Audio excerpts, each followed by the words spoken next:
my dear fellow monkeys, long time no see. I'm back now. I'll be posting videos consistently from now on. This is a touchy subject that I'm going to talk about, but I have already warned you that there will be some sensitive content in this channel. The topic of discussion today is whether or not fat people or overweight people should be told that they are overweight and they need to lose weight, either through dietary interventions or physical exercise or any other solutions there are, depending on the extent of one's level of obesity. My position is that they need to be told that they are overweight and they need to lose weight. There are certain people who say that we should not call them fat, or they shouldn't be called overweight, they should be called thick or whatever. There are three reasons why I say that. One is it is unhealthy for you.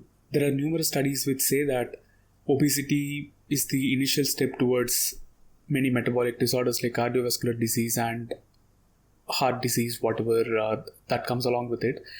There are some cancers also that are associated with obesity. Reason number two is if you're going to procreate, the problem is that there are certain factors. I'm not saying genes, but there are some factors that transgenerationally pass to one generation to the next, and there is a high probability that the child from an obese parent, either man or woman, will have some developmental defects. The other thing is that if those factors are passed on, those bad genes which cause early onset obesity or early onset diabetes, type 2 diabetes, not juvenile, which is type 1, but type 2 diabetes is being developed by younger children now. Reason number three is it is not physically attractive.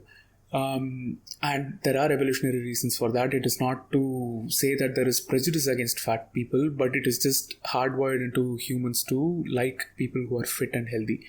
It signifies fertility, and I can understand that these are all visceral feelings, but we need to take into consideration our visceral reactions to certain visual cues, because these are all things that we can't have it in our control. But our immediate reaction is to not like that person as a mate. There you go, three reasons. One is it is unhealthy. Two, if you're going to procreate, it is going to be passed on to the next generation. Reason number three, it is not physically attractive. One of the things is that a man is attracted to a woman whose waist to hip ratio is around 0.7 to 0.79 actually. Anything over that or anything below that is not considered physically attractive for a man. This has been tested across the world, and there are only small differences in this ratio, depending on the culture which we are looking at. So coming on to the next point, should they be called fat or should they be called overweight? Yes and no. So it is a tricky path to tread on. One is if you're a close friend or an acquaintance of a person who is obese, it is okay to tell them, because you have an emotional connection with them and they'll be able to understand where you're coming from. Doctors, yes, they should be allowed to call people overweight or obese because they care about the patient, that the person will develop a higher risk of cardiovascular diseases and in some cases cancers also.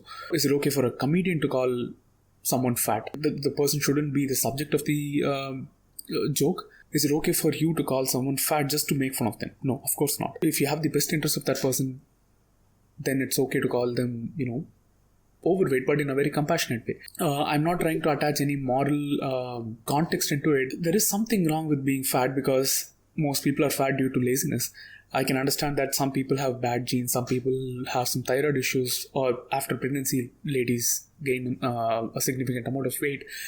But my point is that if you are lazy and if you're just getting fat, then there is no point in, arguing that you shouldn't be called fat. You are being lazy and you should get off your butt and go to the gym or, take control of your diet. The next point is, should you be making excuses for fat people or overweight people by calling them thick or, plus-sized models?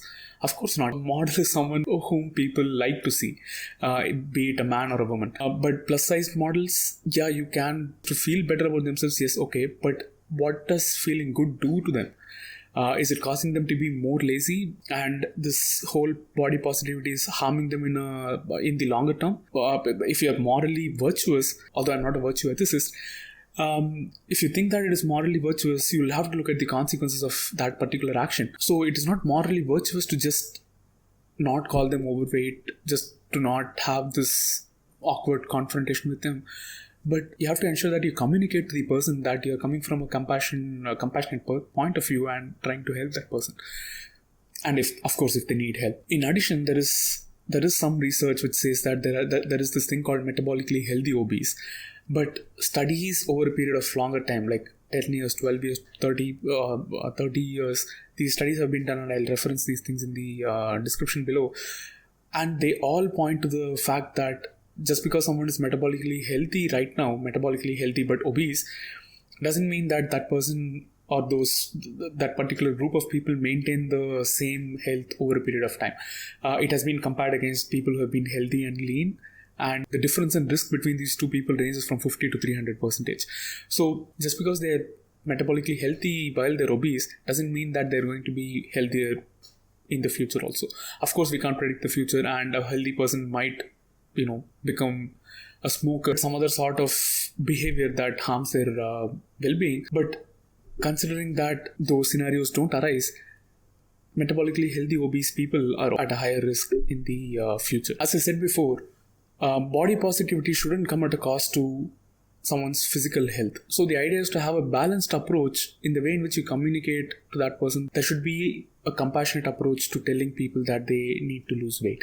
So coming on to the solutions, there are a lot of interventions that have been done to help people reduce their weight, from exercise regimens to diets, to a combination of these things, to extreme measures like bariatric surgery. But a major problem for people to maintain that weight loss is a lack of motivation. I think that there is that is an excellent field for interdisciplinary research, where nutritionists and psychologists can come together to identify what are all the barriers that people face and what type of food to give to such people so that they stay on a particular diet or a particular exercise regimen, or any regimen that needs to be done for people to lose their weight. This needs to be taken seriously into consideration, especially considering the fact that there is a lot of money put into marketing for crappy food items. So to conclude this part of the intellectual exercise, I'll have to say that the rhetoric from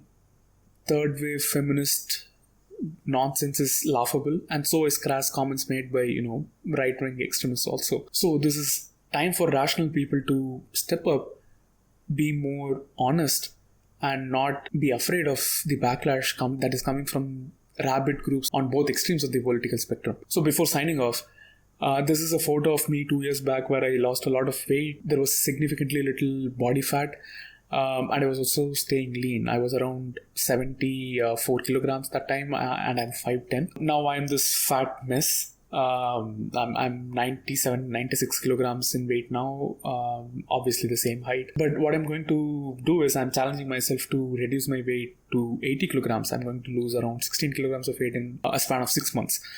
And I'll be posting some videos of this transformation just to give motivation to people who are having trouble losing weight. If I can do it, obviously you can do. So this 16 kilograms of extra mass is just pure fat. I've not been working out regularly. I've been sitting at home binge watching TV shows and eating crappy foods. So I have started making changes. I've just started going to the gym from this week. I've started eating clean. I'm not drinking any alcohol. I'm not smoking. I'm showing that self-discipline is possible, and there is a significant portion of willpower to get to your goal. I hope you guys enjoyed the video. Subscribe to my channel and turn on the notifications to enjoy more content that is intellectually stimulating, but on the other hand, it is also slightly controversial. I'll see you guys in the next video. Out.